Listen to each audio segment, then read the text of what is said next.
A bullnose plane. Well, in this video, I will explain how you set up the bullnose plane and what it's actually used for.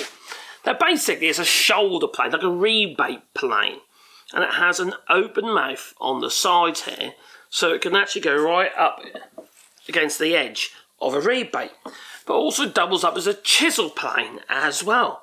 So for instance, if you've got a frame where a rebate goes at a right angle, you can then get right into the corners with it if you so wish.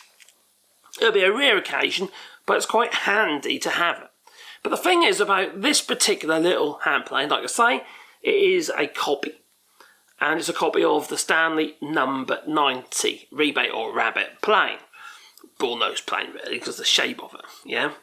Now it pretty much does the same job as this record number 42, apart from it is wider, and also that can be a chisel plane as well, unlike this one is, you know, you can't remove this section unless you dropped it and you smashed it across here, and then you've got yourself a chisel plane. Now the other thing about it is that the actual plane iron, the cutter, is much nearer the front of the plane, hence it's a bullnose plane. Now the length of this overall is around 125 millimeters, and the height overall is around 60 millimeters to the highest point. Now there is another option, and it is the shoulder plane, this one here, which is the carriage plane, right in a minute, and it's a number 10. This is a Stanley number 10. Now I haven't seen the Stanley for a good many years actually. I don't know if you can still get it. You might be able to, maybe you don't, leave it in the comments down below. But this plane's also been copied by a variety of other different manufacturers, and one of the budget manufacturers called Faithful make a carriage plane just like this one. Now if the plane iron is slightly at an angle, is a badger plane, not a carriage plane. Now this particular hand plane I use actually a lot. It's so useful for cleaning up rebates or rabbits on like door frames or window frames and stuff like that, because they're large, you see, and it really lends itself to the larger plane. I like it, I use it a lot. Whereas this one, you can use it on there, obviously, because the width of the cutter is wider than the actual rebate itself. But the thing is, not everybody knows how to set these things up, and they do have an adjustable mouth, like a adjustable mouth, low angle block plane. How do you adjust it? Now, I saw somebody, I can't remember if it was on I know that was on a group woodworking channel, and they didn't realise that, and they were trying to adjust the depth of cut, and because this section here was set too far back, the plane iron wasn't even coming out of the eye. I was just stopping. They couldn't actually get it any deeper because it wasn't set up correctly. So first of all, what we're going to do is we're actually going to dismantle, Johnny 5. They're actually the Ryder bullnose plane. I think originally that had Ryder printed on the side, like laser etched on the side. But the amount of times I've had to clean this thing up because they do corrode, you see. So you do need to look after them and make sure you winterise them by, give them a good coat of oil or something. Some people give them a little coat of lacquer, but it does build up a repair of time and cause other issues. And also it rubs off onto your work. I prefer just to make sure you either a little bit of oil for the winter, and normal use, just wax it. I find that helps. So we're going to take this apart in a moment. I'm just going to quickly show you what it's actually for. There's a little rebate. I'll give you a little idea. You've got to make sure you set the plane iron up on the right side of the actual cut. In this case, this side is the brush side. And we're going to take hopefully a shaving along this rebate here. This is when I mess it up, isn't it? Usually the case. Oh, actually, what direction? There you go. There is a shaving. Alright? Now, another reason why you won't be taking big shavings for this is because there's limited space here. It's not like this carriage plane. There's free space like an ordinary hand plane. Whereas this one, the shaving can all get caught up in there. Now, let me just show you that first. Before we actually take this apart, let me just show you what I mean. So if I take a shaving of, say for instance, this, what way around, so I have to go that way. I'll probably have to pull this towards myself, just so you can see. So, I think I'm going to take the shaving in this direction. Actually, no, I have to be that side, wouldn't it? Unless I change it over. Ooh, I'll be going the wrong way if I go that way. Yeah, I'm going against the grain, so that messes it up. Don't want to do that. But you can see what happens there. All but rocks up inside there. So what I'm going to do is I'm going to just adjust it slightly, loosening this screw here, and then I'm just going to use the handle of the screwdriver. If you've got a little mallet or something for that purpose, I'll just tap that over so the plane iron is flush. Now some people make the mistake and actually grind these down so they're flush on the sides. That's not correct. You shouldn't do that. So I'm actually going to be pulling it towards myself. I'm only doing that because I'm trying to show you. Normally I'll be pushing the thing, but it doesn't actually matter. You do it in any direction. So I'm literally going to hold it here like so and pull it towards myself, like so, which then you get your shaving. But as you see, there's only so much space for the shaving. See? So you've got to bear that in mind. You've got to, if you're doing a long piece with it and you've got your shavings all right, you're not going to be able to. You'll be stopping and starting. But this tool's ready for cleaning up, you see. It's not ready for, well, you can create a rebate with it, but I wouldn't necessarily recommend it. No. People do though, That's not what I would use it for. You also can adjust the hair as well on the back here. If you want to skew, now there's space in behind here, you can just use it as a little lever. Just be gentle, loosen that screw gently as slightly as well. Then when you tap that back over, well, actually the other way, that way, you can make that flush and parallel with the edge. It's got a rubber handle on it, so it's not going to damage the plane iron. And now let's bring it over a little bit more. So we'll just try and keep that parallel along this edge. And then just another half turn on there, just keep that tight. And I should have more of a chance. Well, that feels better. You see I took much longer shaving this time. It's quite a thick shaving at that point. It's not even long hair anyway. Just undo that. Then you should be able to reduce or increase the plane iron's depth of cut.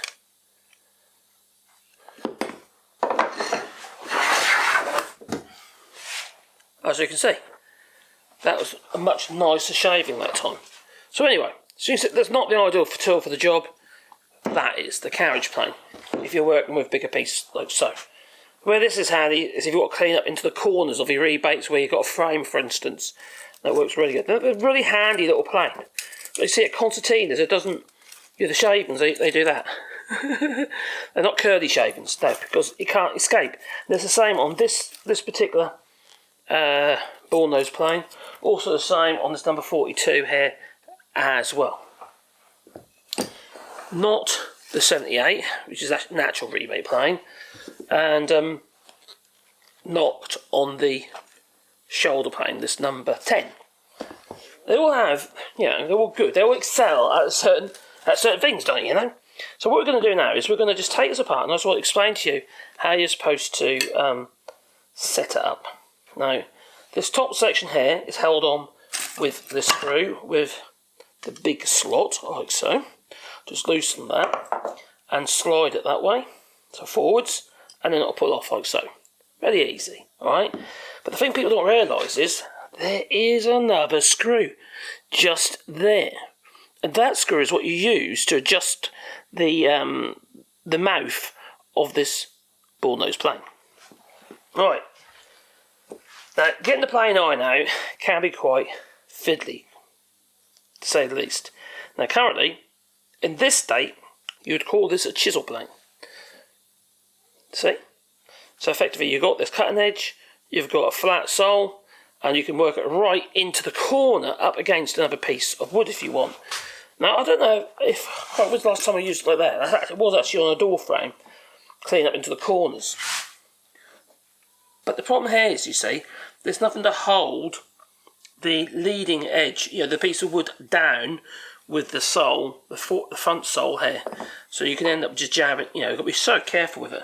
It's not an easy thing to use like that, but there you go, there's a chisel plane, and that's created a shaving. bit on the thick side, but there you go. That's because this isn't on. Now, okay, so that is the top section. So you set that top section. Now we're going to remove the plain iron, and you loosen this screw here, and you need to then remove the plain iron now from underneath the cap. Now there is all the adjuster on the back here. That kind of prevents you from being able to slide it forwards. I've released that as far as it goes, so I can bring this forwards like that. Sometimes you can lift up like that and slide it off the adjuster, which I just did. Okay, but be careful with that. Alright, so this is the plain iron, which is very similar to the number 90. As you can see, it's like a sort of a lollipop shape. You've got this square end here, which is what you sharpen, and try and keep that square. And then you've got these beveled edges, like a bevel-edged chisel. You've also got this adjuster, where the adjuster goes into there, and there is your adjuster, just inside there. And you move it basic backwards and forwards using that screw. Now you can't get, or you can. Never tried that before. Or you take the screw out. So that just pulls out like so, and you clean it up. Make sure the threads are obviously lubricated, whether you're using wax or whether you use a bit of oil. It's up to you. And the same with these little grooves in here. You want to make sure that they are not congealed with muck. You might want to put a bit of wax in them as well if you want.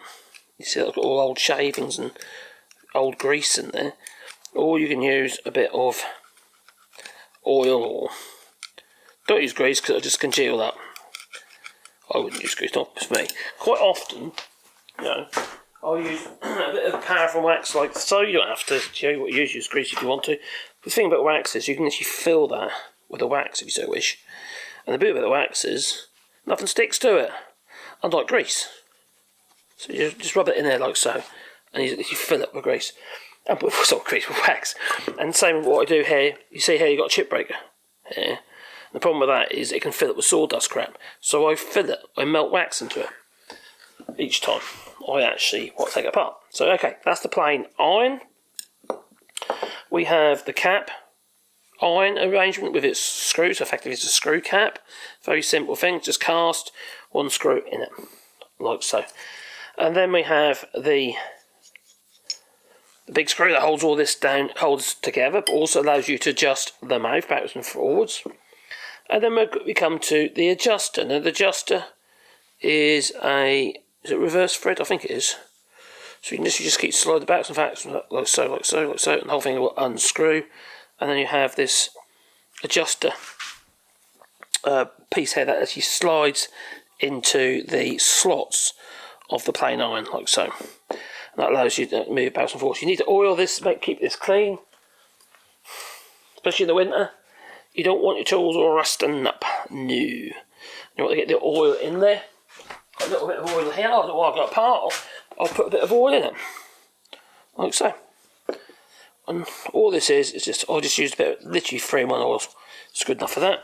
It just stops them from rusting. It's not really about the lubrication of it, because the lubrication is not generally an issue. And in here you've got this little area here. There's like 2 rails for which this adjuster slides up and down. When you put it back, you need to make sure that ain't got gum, the gum in there. Right, especially if you've got an older tool that's been sitting around for a long time and haven't been used, it will gum up inside. So it's a really, really simple thing. Yeah. Obviously, you want to make sure you keep it clean and keep it well lubricated and keep it rust free. So that literally just screws back into there like so. Let's see if we get back into a state where we can take a shaving. That screws in there like that. And don't forget, there's another thing we've got to adjust, and I'll show you that in a second. And then we've got the adjuster, which is here. You can get it in there like that, if you so wish. And then you've got your plain iron. You sharp this in the same fashion you would do a low angle block plane. That is pretty darn sharp at the moment, because I actually just sharpened it. And that slides in there, and it should slide in. So you slide this forwards, right, a bit there forwards. So you slide the cap as far forwards as you can, like so, and then you should be able to get the plain iron up over the top of the adjuster. If you can't, well, you just have to take the screw out. over there like so. So you should be able to. The only thing is you might find it'll try and slot into the wrong bit. There it goes. Oh no, it's in. That's in. So when you get onto that slot, you want to make sure you're on the that the plain iron has enough room to come out. Yep, that's plenty. That's good. So okay, I'm happy it's on the right slot. There's loads of meat on there. Like I say, I bought this one to replace one I couldn't find. Then I found it. Now the other one's actually just sitting in the drawer somewhere. I haven't used it for ages. Because I just use this one now. Because it's the one I've been maintaining. The other one's got a big shitty. So that sits on there like so. Okay, now this screw wants to go back in. Let's stick a bit of oil on it. And then we'll just slot that screw back in here like so. But don't forget there's adjustment to be done. My hands are not as dexterous as they used to be since I had an operation on my hands for carpal tunnel syndrome. So anyway, so this cap or this top piece here, right, slides into these two rails. There's one there, and you've got one on the other side. You need to make sure they're clean. Right, with a wire brush or whatever you need to do, keep them clean. If any gunk will build up in there, you're never going to get the front portion of the actual body low enough. It'll always be too high. So bear that in mind. Alright, so that needs to unscrew a little bit, and then we should be able to slide that across. Now, like I said, there is an adjustment screw, which happens to be there. And if you screw that in too far, alright, let me show you. I'm going to screw it in too far, and let's relax the plain iron so it's right out like so. And then you put the body back on like so. What will happen is, well, let me show you, that's the best way, isn't it? Right, I've got that on there, it's right up like so, and now I'm going to try to get the plain iron out. The problem is, it's actually banging into this piece. It won't come out all the way, so I guess you want my hands crossed without slicing my fingers or doing skin graft. So, we need to remove that again. Okay, slide it forwards. It's not to, don't try and pull it back, obviously. Obviously damage your plain iron as well as the fact it won't come off. Now that screw here, you need to adjust it. So you need to get it in the correct position. So you've got a suitable, basically it needs to be the smallest size gap here as possible. That's way too much. Or is it too much? It might not be actually. The smallest gap possible here, without it touching the plain iron, but also allowing enough room for a shaving to come out. I would say I've actually come, I don't know, let's have a look. I'll put it there, tighten up gently. Alright, and then we're going to get the plain iron out a little bit more.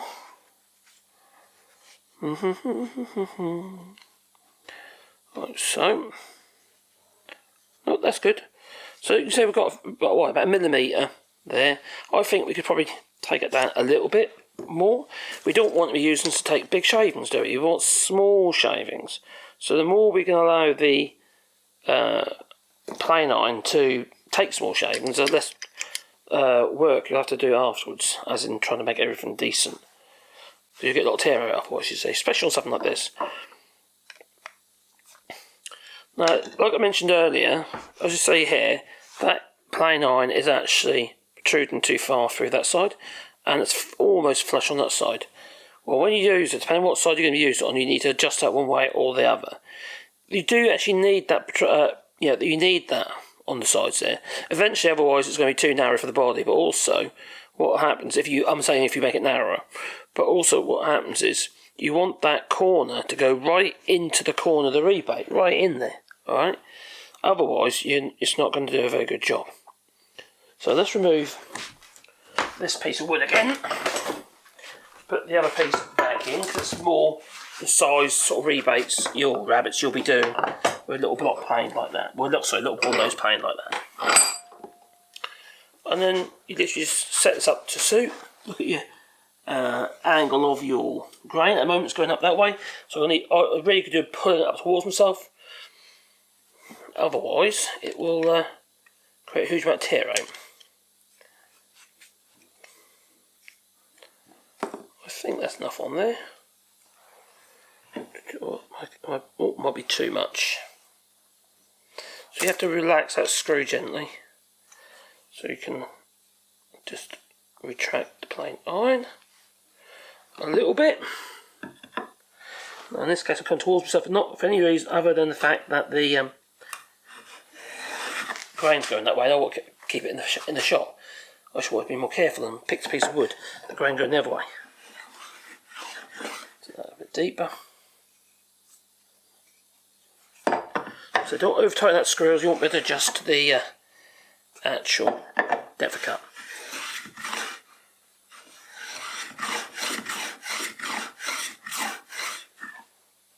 You see? Let's see if we can take the shape another way.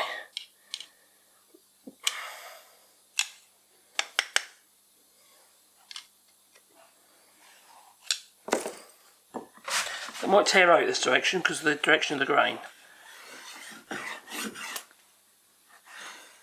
bit more.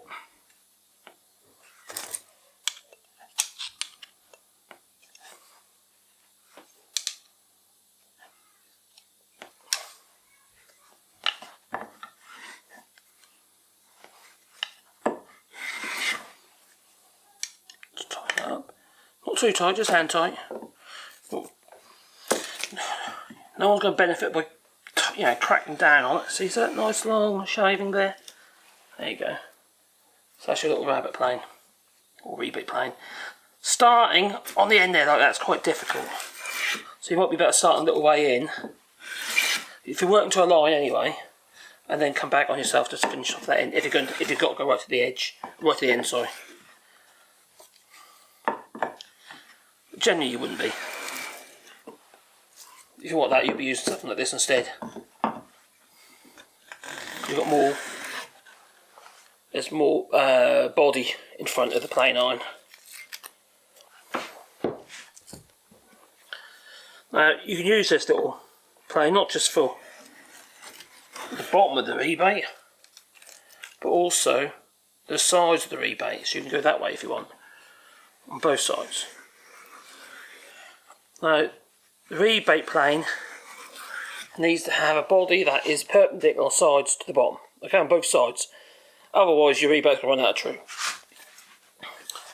So bear that in mind. If you find one online, especially one of these things from China, you will probably need to do a little bit of work to it to make it work perfectly.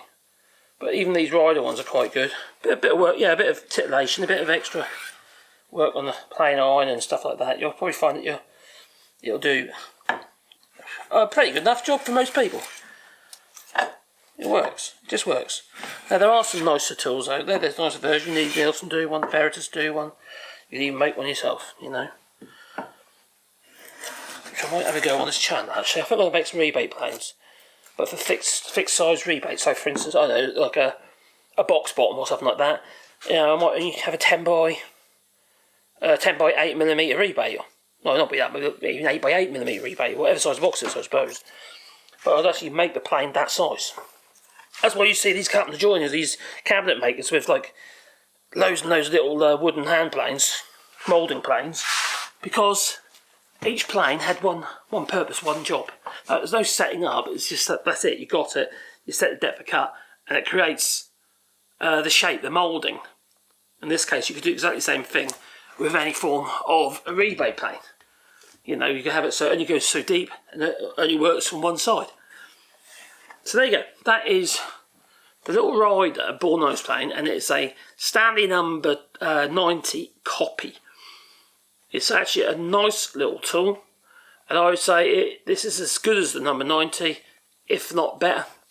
The machining of it, its ergonomics, really work better. One thing you might find you need to do is to make sure the full sole hair is machined perfectly true and in line with the, I haven't checked this for ages, so I'm going to have to check this, just with a rule, just see what it's like.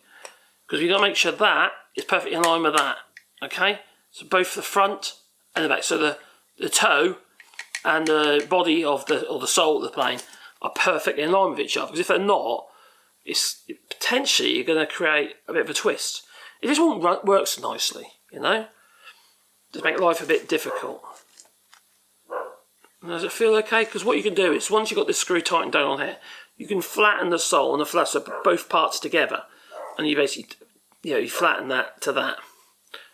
So let's just move it back a bit. Let's have a look at the rule. It should be fairly, hopefully it is. It might have changed over the years. No. I'm looking light through it, and it looks absolutely perfect. That's fine. I'm happy with that. That'll do the job. So anyway, that is the rider, Bullnose plane, which is a copy of the Stanley 90. A few little differences about it, but pretty much the same sort of thing. And there are other makes out there. It's pretty much the same again, but this rider one is actually quite nicely made. It's a very usable tool. And Axminster in the UK are actually a really good company, and they do actually produce some really good tools, and they've got a good customer backup, a good service. Yeah, I'd say. I've had loads of stuff from Axminster over the years, and we used to get lots of stuff delivered here as well, here in France. Unfortunately, not so much now. They still deliver here, but I'll do this. I'm certain. I haven't tried actually, to be fair. But there's a certain thing happened in 2016 which made things more difficult. So there you go. If you want to make boxes or anything like that, having one of these is a godsend. It really is. It can make your life a darn sight easier. And if you find things a little bit messy, or you just need to get a little bit deeper with your rebates for your box bottoms, or even rebated door panels, that is such a handy little tool to have. It really is. Anyway, I like hand tools. Okay? Sorry if it offends you, Mr. Pocket Hole Screw Man.